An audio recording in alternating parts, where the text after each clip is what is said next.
menit. Oke, halo teman-teman semuanya, kembali lagi bersama kita di mana? Ruang kisah ya. Lama sudah kita nggak cerita-cerita lagi nih. Di Jalan Buntu. Ya jadi kita diskusikan karena kita buntu. Kalau kita diskusi cari jalan keluar ya. Iya dong. Cari solusi dong, gitulah ceritanya. Nah, kita kali ini kedatangan teman kita ya. Jason Key, aka Koko Bilong is in the house yo. Aku tuh sebenarnya nggak tahu cara spelling namanya itu kayak apa. Ya kan Jason Key. Kira sih?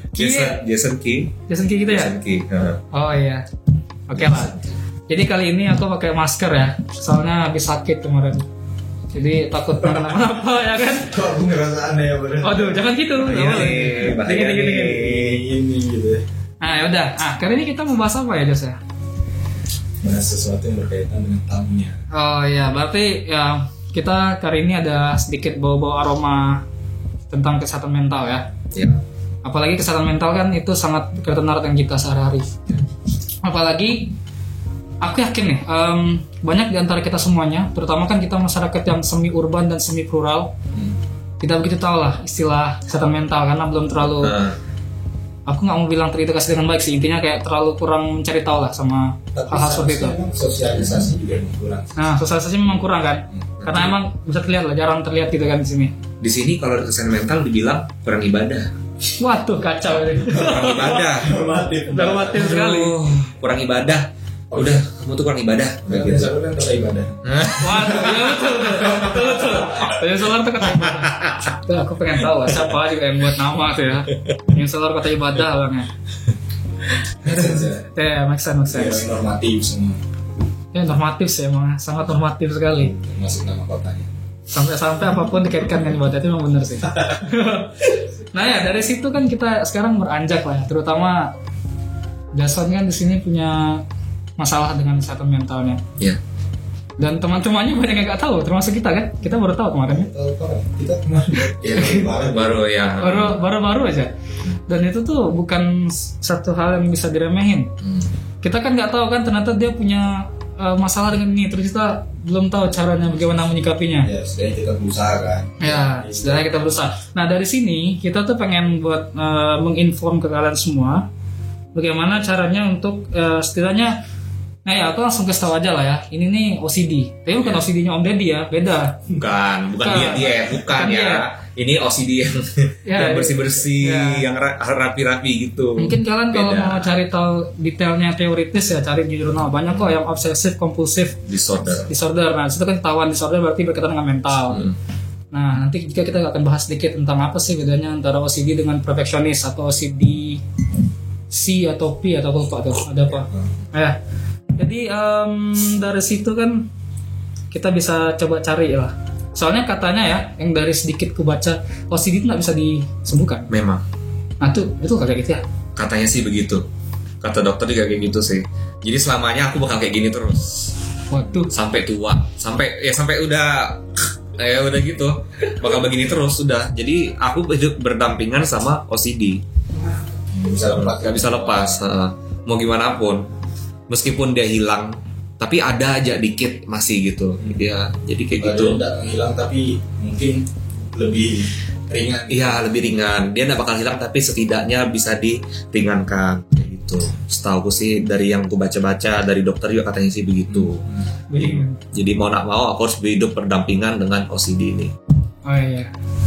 Jadi sejauh pengalamanmu misalnya kan kok anggaplah udah stressful ya itu ya kan. Oh iya betul. Kok nggak ada rasa penasaran atau ini tanpa dokter tapi kalau lihat experience kayak gitu atau di tempat lainnya gitu. Kayak sebenarnya ada loh yang bisa pernah nggak nemu atau kok emang belum nyari karena udah ngerasa kayak ini statementnya dokter udah gini. Iya, aku belum pernah nyari juga dan karena tapi di Google bilang sih emang di Google dan dokter bilang emang nggak bisa sembuh jadi ya udah deh ngapain dicari lagi dan Lebih gini lah. iya udah dibilang nggak bisa sembuh mau nyari lagi nggak ada dong hasilnya gitu. Jadi aku harus hidup berdampingan dengan OCD gitulah. Terus jauh nih kau kapan mulai sadar kalau kau tuh mengalami gangguan itu? Gini ya, kalau dari keluarga itu nenek aku orang yang pembersih, nurun sifatnya ke mama aku yang pembersih juga. Jadi kita anak-anak ini kayak sebelum tidur siang tuh kan cuci kaki, cuci tangan, baru tidur siang kayak gitu. Malam sikat gigi dulu baru tidur. Nah itu kan sudah tertanam dari kecil nih.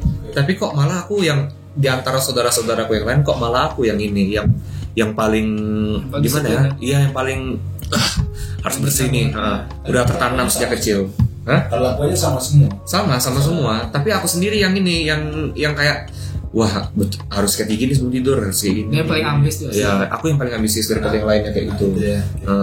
Nah udah gitu kok makin bertambah dewasa kok makin kelihatan perbedaannya. Kok ini anak dikit-dikit cuci tangan, pembersihnya tuh kayak udah nggak apa ya, udah kayak nggak wajar gitu. Nah itu kelas 6 SD. 6 SD. Itu kau yang nyadar atau orang lain? Orang tua sih yang nyadar. Orang tua yang nyadar kenapa ini anak kok pembersihnya kelewatan batas gitu, sampai terobsesi banget semuanya tuh harus bersih gitu. Jadi orang-orang di rumah tuh udah tahu kalau aku emang orang yang pembersih. Nah dan yang aku ingat itu pas kelas 6 SD itu yang aku bilang di WC aku mandi, itu aku rasa kurang bersih, aku mandi lagi, kurang bersih lagi, mandi lagi, kurang bersih lagi. Akhirnya nggak sanggup, stres, bingung ini harus kayak apa, kenapa pikiranku kayak dihantui. Aku itu kayak apa ya, pikiranku kayak ini menurut pribadiku ya, nggak tahu orang lain, mungkin orang lain OCD-nya beda-beda. Kalau di aku kayak dihantui, kayak di otakku bilang kurang bersih, mandi lagi, kurang bersih, mandi lagi, kurang bersih, mandi lagi, kayak gitu. Itu ngerasa kayak bisikan atau dorongan hati, kan beda nih. Bukan bisikan sih, kayak memang dari hati, dari hati memang yang ngomong kalau itu kurang bersih, kamu harus mandi lagi, ngulang kayak gitu. Akhirnya teriak-teriak sendiri di WC nggak jelas, sudah kayak depresi kayak gitu. Akhirnya mbak aku dengar, langsung telepon orang tua, kebetulan juga waktu itu di Singapura. Berapa hari kemudian disuruh nyusul sana, akhirnya ke psikolog, dan pas ke psikolog dikasih tahu ternyata aku OCD. Ternyata aku OCD. Tapi aku penasaran kan, tadi kau ngomong tentang bahwa sebelumnya nenekmu orang yang suka bersih, terus menurutnya ke, artinya kan ada kemungkinan bahwa ini kan bisa jadi faktor keturunan. Bisa jadi juga. Tapi mereka pembersihnya enggak segila aku banget. Bersihnya tuh bersih yang wajar aja. Enggak yang enggak segila aku. Kalau aku gila banget memang. HP dilap, sepatu dikit-dikit, sandal dilap, dicuci, apa segala macam kayak gitu. Itu aku banget pokoknya. Mungkin ya memang wajar kayak sih kalau dari keturunannya. Tapi mungkin dari levelnya kan kalau sejasa anggap dia udah safe lah kan. Mungkin orang tuanya masih tahap menengah atau. Betul. Aku juga sempat mikir gitu. Jangan-jangan orang tua aku juga OCD nih. Mungkin levelnya rendah dan aku yang pas kenanya yang hard gitu. Tapi bukankah pas misalnya kayaknya semua orang jadi semua orang dulu juga kecil dulu kayak mau tidur cuci kaki dulu, cuci tangan. Ya itu kan habit. Ya. Kebiasaan. Jadi kan jadi kebiasaan kan. Kebiasaan. Tapi problemnya sini Jason tuh jadi kayak itu tuh jadi kayak sebuah doktrin. Ya, doktrin dan keterusan. Itu sih keterusan. Itu yang aku ngerasa kayak wah ini ternyata ada suatu hal yang mempengaruhi pola pikir gitu sampai dia harus memaksa gitu. Iya. Terpaksa banget lah melakukan hal-hal seperti itu. Terus kalau kau kena tuh stres gimana mas? Ya seandainya udah pas kena itu loh. Kalau nggak ngelakuin nih, kalau lawan nih enggak gitu. Ya terngiang-ngiang terus, bayangin aja terngiang-ngiang terus di otak, di pikiran, terngiang harus bersihin, kenapa dia bersihin, kenapa enggak? Akhirnya saking jengkel, ya udahlah bersihin lah, gitu. Misalnya sepatu nih baru pakai sehari kan, baru pakai sehari nih kerja kantor, nah gitu. Baru kotor dikit aja, itu kalau aku udah bersihin ya terngiang-ngiang, bersihkan. Sepatu kotor gitu. Ya. Nah jadi daripada aku terngiang-ngiang, daripada aku stres, akhirnya aku lakuin kayak gitu. Ya, emang sih, tapi kalau kayak kita kan mungkin terngiang tapi masih ada. Iya masih bisa gitu, kan? Kita masih bisa lari malahan dari itu. Kita nggak bisa bayangin kayaknya rasanya stres apa tuh? Iya, memang. Even ini ada pikiran tentang kayak banyak tugas atau yang pokoknya banyak aja pikiran tuh ada ini ada cara akhirnya semua kita nggak bisa manage misalnya kayak nggak bakal se-stressful itu. Soalnya kalau OCD-nya aku ngeliat dia sampai kayak ini kan kayak kok nggak bisa atau ada dorongan hati dorongan hati sih, lebih ke dorongan hati. Gitu. Kalau kayak kita biasanya kan kita bisa manipulate otak kita kan. Dalam artian kayak kotor gitu bisa lari aja gitu. Kalau emang dasar yang pemalas, Iya. skip aja Tapi sih. bisa manipulasi. Nah, aku nggak bisa. Aku Sedangkan harus lakukan itu. iya, sedangkan di kasusnya dia kan malah dia yang dimanipulate. Iya. Kan dari nama aja, dari apa tadi itu? Kompulsif kan, ada kompulsifnya. Jadi dia dari obses. Berarti dari mentalnya sudah memang dorong itu kan. Ya. Bahkan setiap kamarku dibersihin sama Mbak. Itu kan pasti dia bersihin itu kan pasti kayak ini tadi yang tadinya ini di sini, mungkin dia bisa aja naruh ini. Itu aku masuk ke kamar, aku cek semua barang apakah sudah kembali seperti semula, seperti di sini. Ini tadinya begini, aku baikin semua kayak gitu. Setiap dibersihin pasti aku kayak gitu.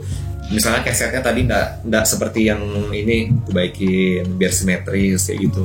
Jadi ini Sampai hari ini aku masih kayak gitu. Jadi kok ini berkaitan juga. Jadi dia nyebar ya dari OCD-mu tadi, berarti ini ada komponen baru nih, Iya. perfeksionis gitu. Ya, selain kebersihan sama yang barang-barang pokoknya berhambur atau apapun itu, aduh, stres ngeliatnya. Tapi itu sumpah. impactnya sama kayak misalnya tadi barang yang misalnya dia nggak simetris dan sebagainya ya. Pokoknya dia nggak sesuai tempat yang kau mau tadi.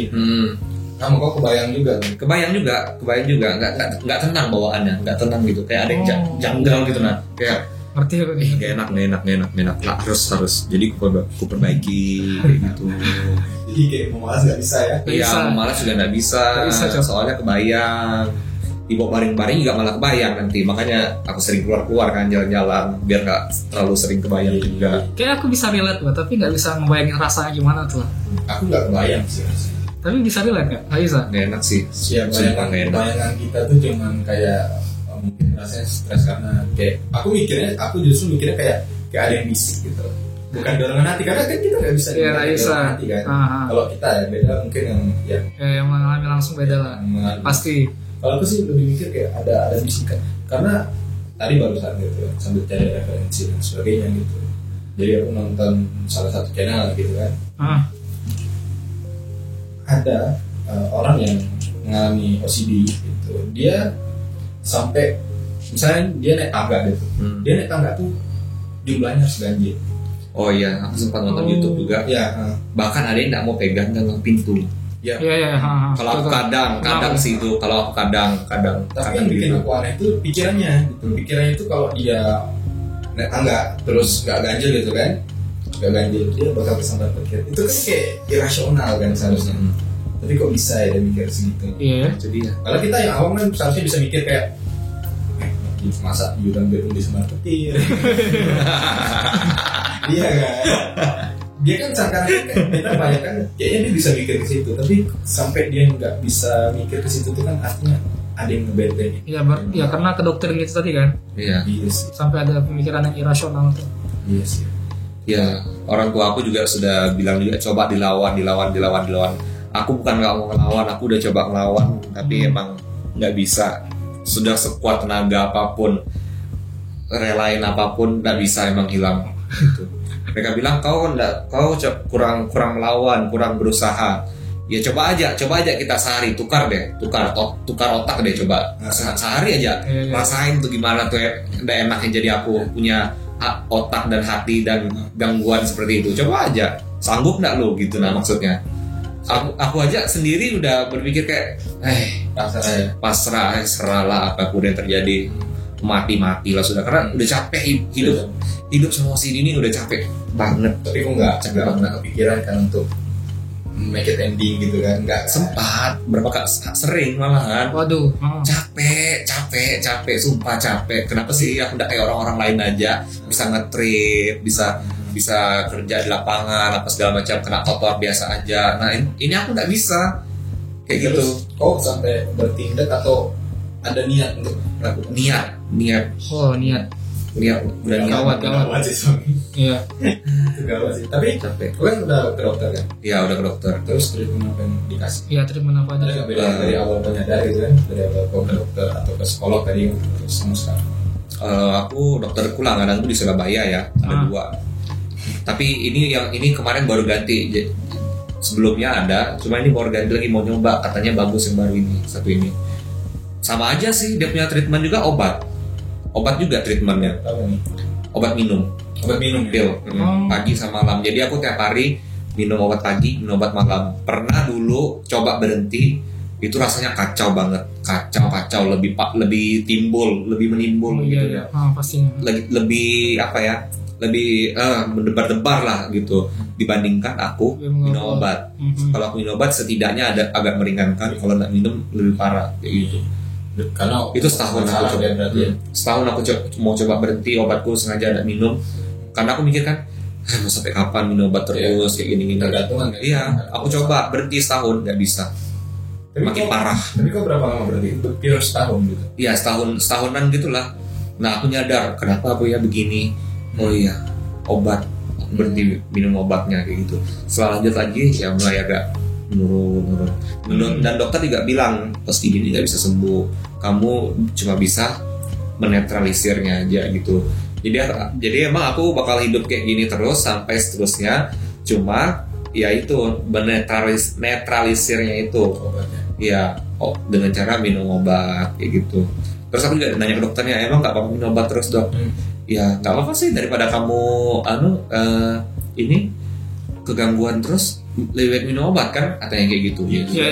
Itu juga. Walaupun temporer ya efeknya. Berarti aku udah sampai di tahap yang kayak pasrah ini. Kok nggak punya Pasrah banget. albumnya lagi kayak misalnya? Iya betul. Kayaknya aku nggak yakin Mister. Pasrah Pasrah. Udah coba ngelawan, udah coba ini itu segala macam, udah coba berdoa, udah coba ibadah udah coba ibadah tetap aja lah ya. Jadi ya udahlah, apapun yang terjadi ya udah. Cuma satu contoh. Ya kan di Indonesia kan kayak gitu kan, kalau sakit mental dibilang kamu tuh kurang ibadah, padahal ya nggak gitu juga lah. Iya. Maksudnya nggak gitu juga cuy. Memang ada momen dimana aku berserah bisa membantu kan. Iya. Tapi di dalam kasus kali ini kayak nggak bisa. Ya mungkin aku memang terlahir itu seperti ini, tapi ya udahlah, aku masih bersyukur ternyata masih banyak orang lain yang punya mental yang lebih parah daripada aku. Iya. Jadi kayak ya udahlah, jalani aja hidup gitu. Berarti kok ini dari kecil banget terus sadarnya baru pas kelas 6 SD. Iya, dari kecil udah pembersih. Emang dari kecil pembersih sih. Orang tua aku juga bilang emang dari kecil pembersih, dan baru sadarnya pas kelas 6 SD. Karena udah kelewatan itu. Iya, makin parahnya di situ. Makanya aku dibawa ke psikolog. Berarti itu kan hal yang seharusnya saintifik kan, seharusnya. Jadi kayak ada penyebab, ada penyebabnya gitu. Aku belum pernah nemu gitu. Penyebabnya aku juga nggak tahu, dan Secara biologis lah gitu. Pasti keturunan kan awalnya tuh. kalau keturunan mungkin ya, tapi kayak nggak juga sih ya. Kan nggak mungkin juga dia karena 2 layer kan numpuk ya. Ya nggak mungkin nggak lah. juga sih. Ya nggak tahu, muncul aja sih kayak gitu. Entah apa aku memang terlahir begitu atau gimana, aku juga nggak tahu munculnya gimana. Kalau soal masa lalu nggak ada sih yang sampai kayak menyakitkan atau apa tuh, nggak ada. Muncul muncul sendiri aja sih penyakitnya nih kayak gini. Muncul sendiri aja. Tiba-tiba dia muncul gitu aja. Iya, tiba-tiba aja muncul. Kayak tekanan lingkungan, nggak ada ini.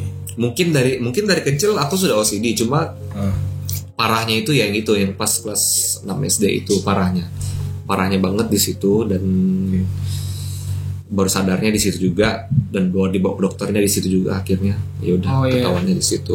Tapi bisa jadi juga karena faktor lingkungan nggak sih? Bisa jadi. Bisa jadi juga lingkungannya. Lingkungan juga Possible sih itu. Karena kan ada tekanan kan. Kayak bisa aja gini loh, orang yang OCD parah tuh bakal lebih gede simptomnya ketika dia hidup di daerah yang kotor tuh. Lebih gede simptom kayak gejalanya tuh loh. Gejalanya lebih kelihatan kalau dia tinggal di daerah yang lebih kotor kan. Seharusnya kayak gitu. Berarti bisa diambil ini lah sedikit apa ya, kayak intisari itu loh, kayak sebenarnya lingkungan itu berpengaruh memang. Jadi aku mikirnya kayak doktrin sih. Iya kan, doktrin kan termasuk lingkungan. Kayak doktrin. Jadi hari ini gitu ada orang yang sudah kena doktrin gitu. Kita mikirnya kayak kok dia bisa ya kena doktrin gitu. Kan dia udah tahu nih salah. Apa yang paling radikal gitu ya. Iya. Radikal gitu misalnya. Dia udah tahu, orang di doktrin tuh udah tahu bahwa ini salah gitu. Sama. Ya kan? Aku juga udah tahu ini salah. Tapi aku harus melakukannya gitu. Kalau aku tidak melakukannya, aku dihantui, tidak tenang. Mau ngapa-ngapain tuh kepikiran terus. Jadi harus bersih dulu, baru bisa mikir yang lain, baru bisa kerja, baru bisa kemana-mana kayak gitu. Berarti dia ganggu terus. Iya, gangguin terus. Aku digangguin terus sama itu. Kalau nggak bersih, aku digangguin terus. Jadi sebelum itu bersih, baru aku bisa. Sesudah itu bersih, baru aku bisa kayak lanjut aktivitas yang lain, kerja, jalan atau kemana. Tapi tadi untungnya dia ngejawabnya karena dalam hati itu kalau bisikan kayaknya kok dirasuk gitu. Iya, kalau bisikan dirasuki setan sudah itu. Masalahnya di hati memang enggak pure dari hati memang sih. Pure banget dari hati kayak gitu. Soalnya yang gue tonton itu juga ada yang ngomong bahkan sampai dia tuh ngerasa kayak nggak ada yang dipegang. Jadi kalau dia nggak doing apa yang dia pikirkan tadi, entah hayal-hayal atau terbawa sampai stres itu, jadi seakan-akan ada tangan yang mau ngambil jantungnya itu. Itu kan kayak Iya cek. itu kan parah kan. Parah itu. Itu kan kayak Udah kayak mistis ya. kayak halusinasi itu kayak nyata gitu. Iya. Jadi kita nggak kebayang. Gitu. Itu kan kita nggak kebayang sih. Nah, kalau dulu aku ya habis lulus SMA ikut kerja sama orang tua kan, nurusin usaha orang tua. Itu aku dibawa ke lapangan. Nah, dibawa ke lapangan ini ya kotor-kotor lah ya, kotor-kotor, kena matahari, panas, debu, apa segala macam. Masih. Kena oli, apa kayak gitu-gitu tuh. Itu rasanya tuh kayak shit. Ini kok Setiap hari bangun tuh kayak shit, here we go again gitu. kayak jadi kayak Aduh, ya Tuhan. Jadi beban sudah tuh. Jadi beban tiap hari. Aduh, ini kena kotor lagi. Pingin cepat pulang bersih-bersih, istirahat, baru jalan atau apa gimana baru bisa. Karena pas di situ tuh, pas di lapangan tuh rasanya tuh tersiksa banget. karena apa nih? Spesifik Kotor. ya. Kan aku juga kadang ikut naik truk. Itu kan kena debu juga. Iya betul. Kalau ya namanya kerja lapangan, apa sih yang nggak kotor? Pasti kotor lah. Kalau ada di lapangan pasti kotor. Ini kok yang kerja di lapangan atau sebagai pengawas atau Ikut-ikut aja sih. Kontrol Iya, ikut-ikut aja. Tapi kan tetap aja kadang tuh kena. Kadang ngebantuin apa gitu-gitu tuh kena kotor dong tangannya. Nah, dan itu puncaknya aku ingat pas ada proyek di Tanah Kuning, Mangku Padi. Itu disuruh ikut ngecamp di sana, ikut di sana, tidur di sana, tinggal di sana, makan di sana, semuanya di sana. Waduh. Itu aku dikasih tahu gitu aja sudah. tahunnya. Aduh. Langsung ngomong empat mata, aku nggak bisa kayak gini. Nggak jadi ikut. Habis itu langsung ya udah besok kamu ini aja kantor aja sudah kayak gitu. Nah mulai dari situ aku kantor. Sempet hampir setahun deh kayaknya di lapangan dan itu tiap hari bangun tuh kayak aduh ini lagi kayak gitu. Nah pulang langsung bersih HP ku lapin, sepatu dielap, ganti baju apa segala macam, pokoknya semua itu harus bersih. Tas aku cuci beberapa kali hari sekali kayak gitu gitulah pokoknya. Tapi pas tuh di lokasi ini nggak ada juga bayang kayak ini aku harus cuci tangan sekarang atau pas nanti pas pulang. Jadi pas di lokasi itu kayak aku mikir gini, kotorin aja dulu semuanya, cepet-cepet pulang, bersihin semuanya gitu. Complicated ya. Iya, karena aku kalau bersihnya setengah-setengah itu juga bikin stres juga. Kenapa nggak bisa semuanya langsung bersih? Kenapa harus setengah-setengah? Kenapa ada semuanya gitu? Dan aku tahu itu salah. Tapi iya. Ini hati ini nggak tahu kenapa ya. Kayak dorongannya itu kuat banget. Aku nggak bisa ngelawan sama sekali nggak bisa ngelawan. Jadi kok nahan stres ya? Nahan stres ya. Tapi kok level hati soalnya. Capek berperang sama otak sendiri, sama pikiran berperang sama diri sendiri paling capek sih, sumpah. Menurutku kok cukup jago karena kok bisa ngalamin itu selama setahun dan kok masih kuat buat fight. Iya tuh. Itu sih tuh. Perang batin lah itu sebenarnya. Iya. Capek berperang sama diri sendiri itu capek. Aku ngomong sama diriku sendiri, enggak itu enggak apa-apa. Cuma hatinya ini yang bilang enggak itu kotor. Kamu bersih. Pulanglah cepat, bersihin lah, mandilah. Iya, melawan pikiran sendiri, udah melawan pikiran sendiri. Cuma selalu aja aku yang kalah kayak gitu. Selalu aja aku yang nurutin gitu. Iya, selalu aku yang duluan yang kalah, selalu aku yang duluan mesti ngelakuin apa yang dia ini. Ini masalah bipolar ya. Aduh. Atau lain. Beda lah kayaknya kalau bipolar. Kadang aku jadi kebayangnya tuh kayak ada dua sosok yang berbeda. Satunya terlalu higienis ya. Satunya dengan sikap pendirian yang berbeda gitu. Tapi dari disordernya ketahuan sih kan. Dari kata disordernya. Tapi itu tadi aku penasaran, ini kan dia udah dikatain disorder gitu. Apalagi kayak tadi ada kemungkinan bahwa ini genetis gitu. Yes. Seharusnya kan nih ada keterangan biologi ya, kenapa dia terjadi dan bagaimana dia terjadi. Terus seharusnya juga menurutku harus ada treatment gitu. harus ada treatment bahwa sebenarnya OCD ini bisa sembuh dengan cara bla bla bla, misalnya hipnoterapi dan sebagainya. Harusnya bisa, tapi kayaknya aku nggak pernah.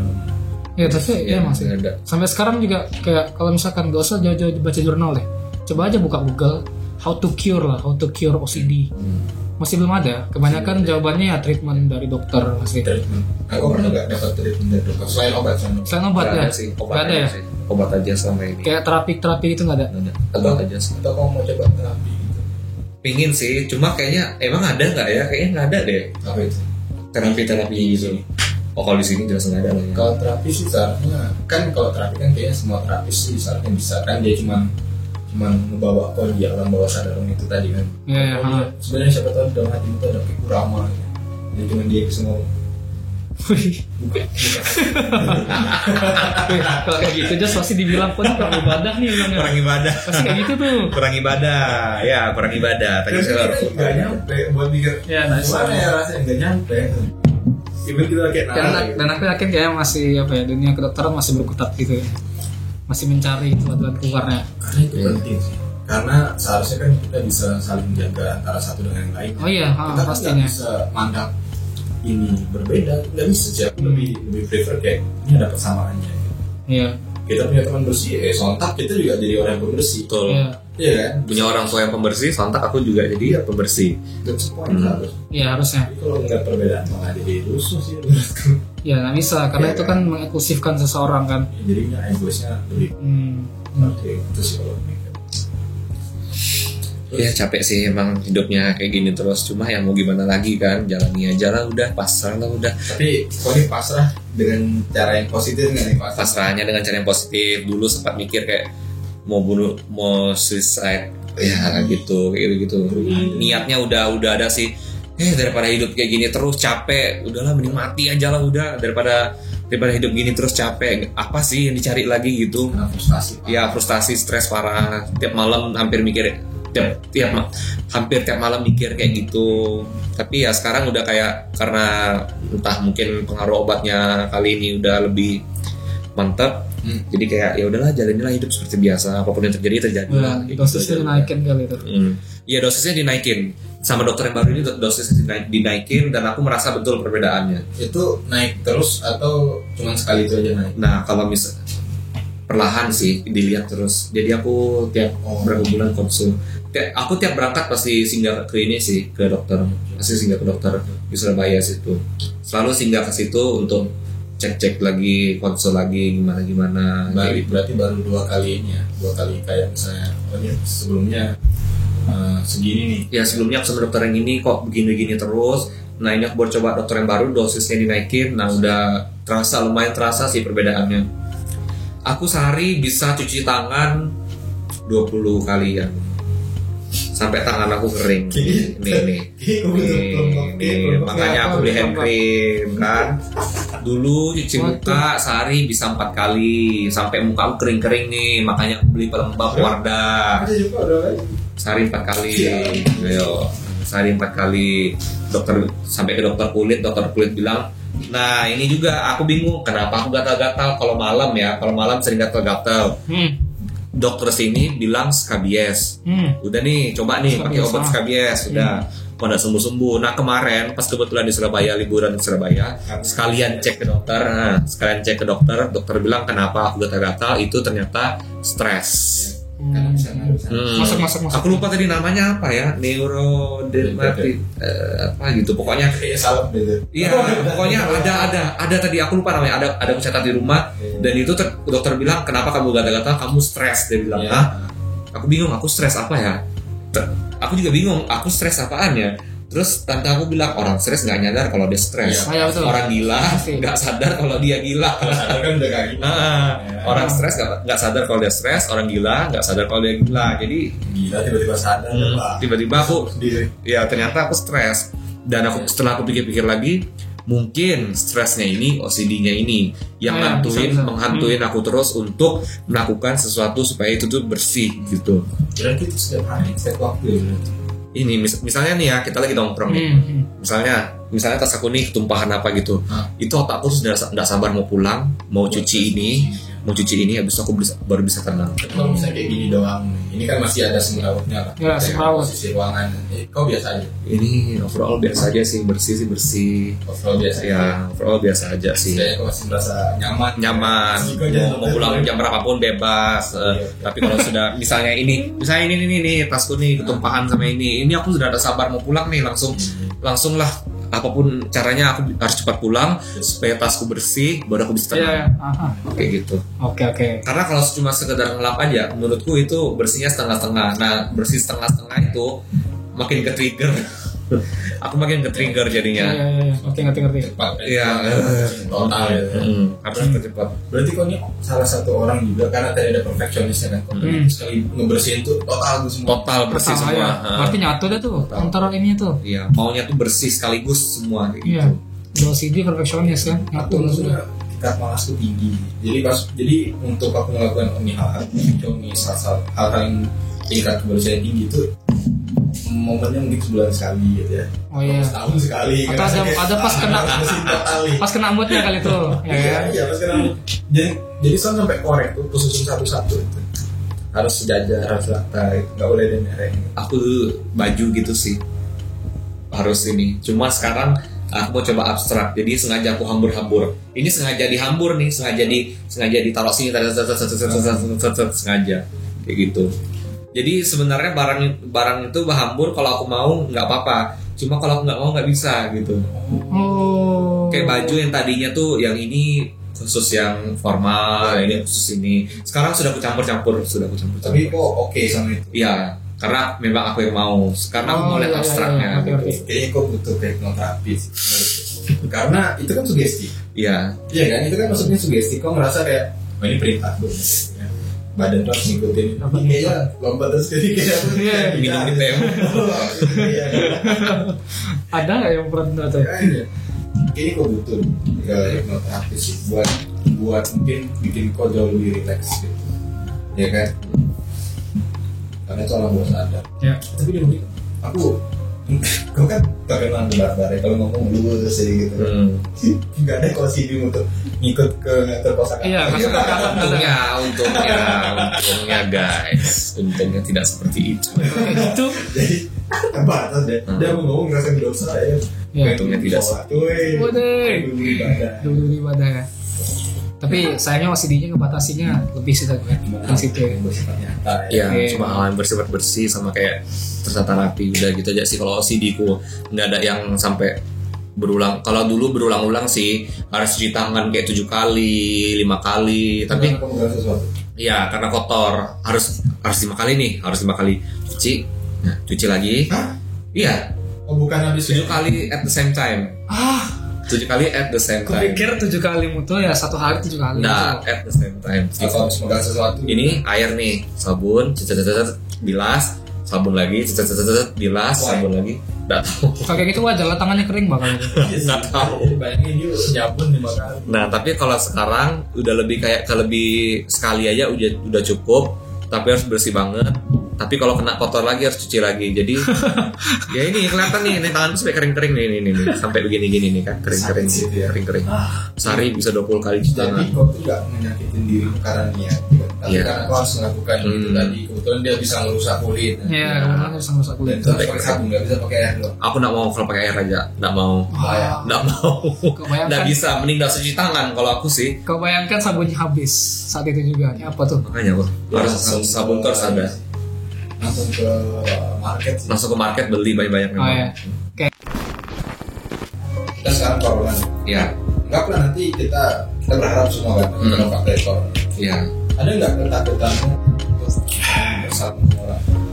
Even pas corona atau